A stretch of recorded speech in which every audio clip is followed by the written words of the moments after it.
I think before the game, realistically, maybe I'd say you take a draw at Goodison. It'd be a big day for them. Huge atmosphere. Everton were hungry for it today. But you get into those last 5-10 minutes of Premier League games, into the added time that now goes on in these games, and you really see who are the men from the boys. And the reality is, Wolves away, Everton away, the naivety sometimes of the free kicks we give away in these scenarios, allowing a team like Everton, who we've seen throughout the course of the season and the game, their only real threat is from set pieces. Don't give away set pieces, and we continue to do it. It's naive, and it shows to me what Ange has been saying the whole time. We're not ready. The project isn't quite where it needs to be. You learn from these situations. You move on and you learn. It would have been an unbelievable 3 points to get, considering we've got home games, 3, I think, home games in a row after this, against teams all below us. And we nearly snuck it out, but you'd have to say over the course of the game, Everton deserved something from that game. Absolutely, they deserved something from that game. And if we'd held on, it would have been, again, 2 games against Everton this season where we'd probably been lucky to get the 3 points in both games. So sometimes you've got to hold your hands up. Look, I said it during the watch along, I'll say it now. On 85 minutes, Big Ange Postecoglou made 2 substitutions. He brought Brian Hill on, he brought Oliver Skipp on. Now, I'm not saying that either of those 2 players did anything particularly wrong or specifically wrong. But for me, you don't take off physicality at that time against Everton at Goodison Park. Brian Hill, he's not going to offer you anything from a defensive set piece in the last few minutes of the game, and you need a Højbjerg on there, even if he's just getting his body in the way or out-muscling someone or being there at the back stick. From that goal, the equaliser, where unfortunately Romero flicks it on, they've got 2 or 3 men at the back stick completely free. It can't happen. It's naive.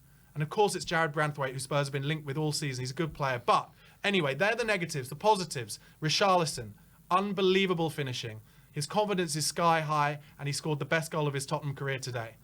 Outstanding. Mickey van der Ven, for me, even though they gave Richarlison man of the match, and they always give it to the goal scorers, Mickey van der Ven, an absolute cut above everybody else. We were not at the races particularly today, but van der Ven covering so much behind our back line as long ball after long ball came over. He just dealt with it all with aplomb. It's an unfortunate situation where we didn't win. We could have won and should have won by the end, but like I said, before the game, I would have said you take a point away from Goodison Park with 3 home games to come. That's what happens. What I will say is, for me, I think our last chance of maybe putting in a title challenge this season was to win all 5 of these games. We're not going to be doing that now, and I think that's probably gone. But in terms of the top 4, I think that point is a good result. Yeah, I think it keeps us obviously in a good position.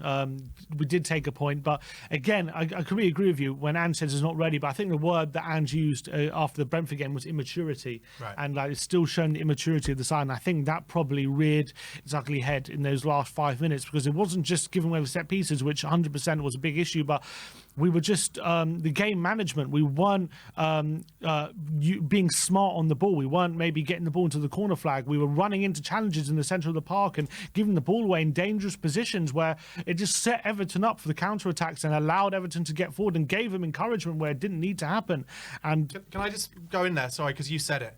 I was having kittens on Wednesday night against Brentford, and I went full in on Decky Kulusevski because with 2 minutes left, he had a chance to run the ball into the corner flag, and he didn't. And this thing that Big Ange has on them, where he says, I never want to see that, that has to stop. In games like this, that has to stop. You have to realise, like Manchester City under Pep Guardiola, the most forward-thinking, attacking, progressive coach potentially in the history of football, they give it to Erling Haaland, and he runs it in the corner, and he hits it off defenders and laughs in their faces. And he's done it for 4 or 5 minutes at a time sometimes. And look, we've lost 2 points because of that, and we lost potentially 3 points against Wolves because of that. Yeah, and I get it. I do understand Andy's saying, I'm teaching an ethos. I'm teaching the club how to be a different way. I get that. But there are just some times when you're in 4th position in the league and you've got a chance to get 3 points. Just take it in the corner. Give it to Decky Kulusevski. Run it in the corner. They'll foul you. You'll win a throw-in. It's frustrating. Sorry, carry on, Sim. Yeah, it's mightily frustrating considering, you know, we could have gone level points with Arsenal, maybe created a little bit of a gap with Aston Villa, who are playing later today as well, with those 3 points. And the fact we gave it up, and the fact that it was so unnecessarily given up as well. We just all our own making, all our own mistakes. The way we entered that game was nothing to do with... I mean, Everton were putting us under pressure, don't get me wrong, and they deserve their equaliser and deserve what they got today.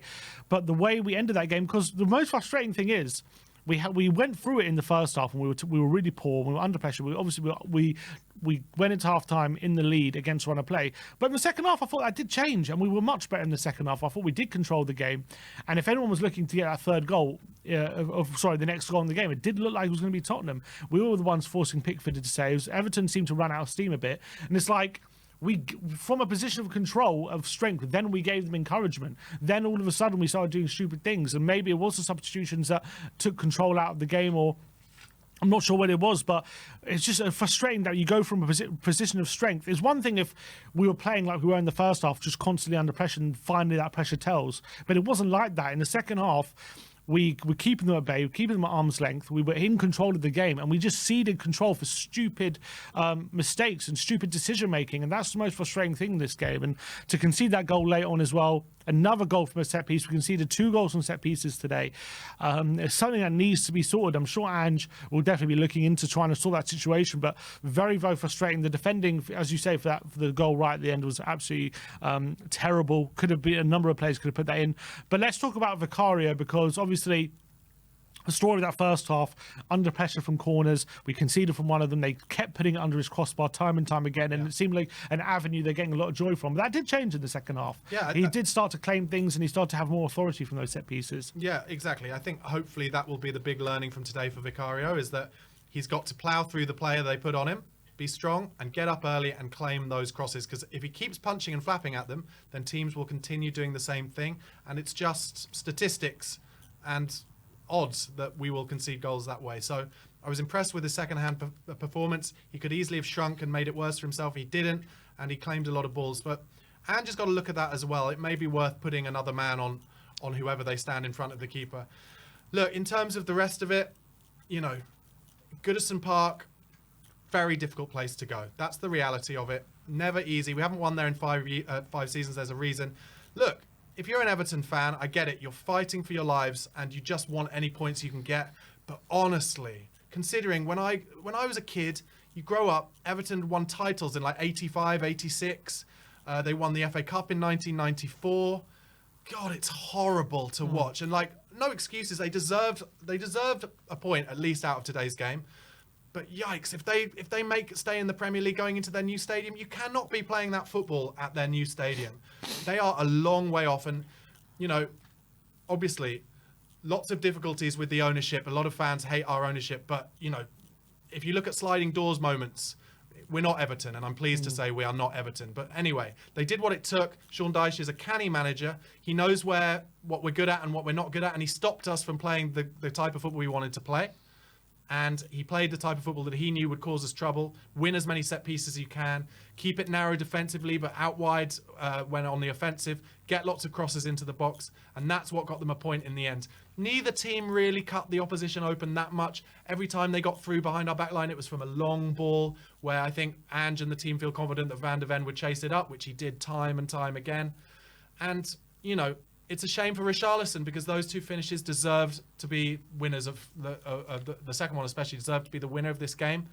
But the big positive coming out of this game is obviously we're not losing, but also Richarlison, I think now putting the doubters to bed. He's actually a class player. And he was class at Watford, and the Everton fans loved him. They loved him.